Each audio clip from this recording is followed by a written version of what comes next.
Okay, so the question from the audience has been, you know what if I don't want to do point notation? Well, unfortunately, you gotta kind of know it. So you're going to have a question that might just say, show me the mapping notation. Show me the mapping notation that takes the original curve, y equals sine x, to the new curve, y equals sine x plus 60. And at minimum, this is what you're going to have to show me. You're going to have to say, well, my original curve has x sine x, and that's going to change. Now, this is a horizontal shift. It's a phase shift. It's horizontal to the left. We know that because it's a plus. So that means that all of these x values, if I move to the left, I need to take away from them, right? They need to become smaller or larger negative. They need to go that way.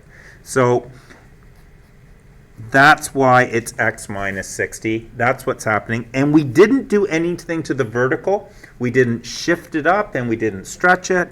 So it's going to stay like that. And you do have to be able to at least do that. Okay, there's going to be questions that ask for that.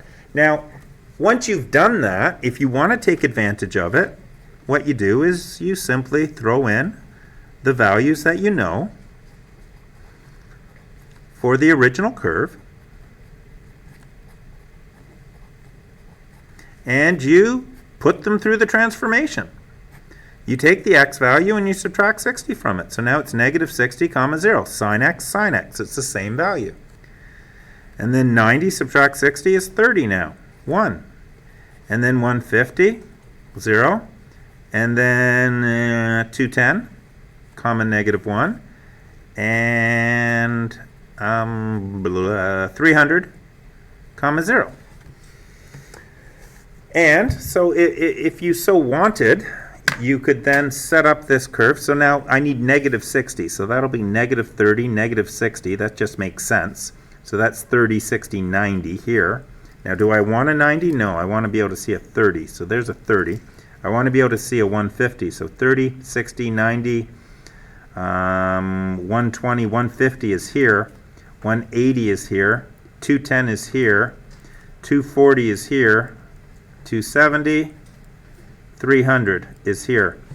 So, finishing this off, I certainly don't have to put them all in. Look at that, that's pretty ugly. Maybe you would have skipped every second one. But now let's find negative 60, 0. Well, it's here. Let's find 31. Well, I guess I have to define where 1 is, right? How about we make that 1? And let's make that negative 1. So 31 goes up to here. 150, 0 is here.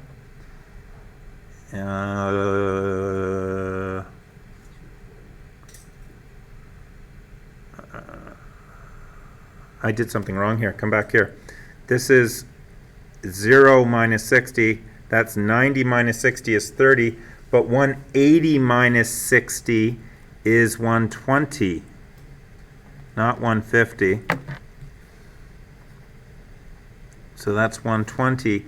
270 minus 60. Yeah, that's right. And okay, so everything else is good. You know how I could tell?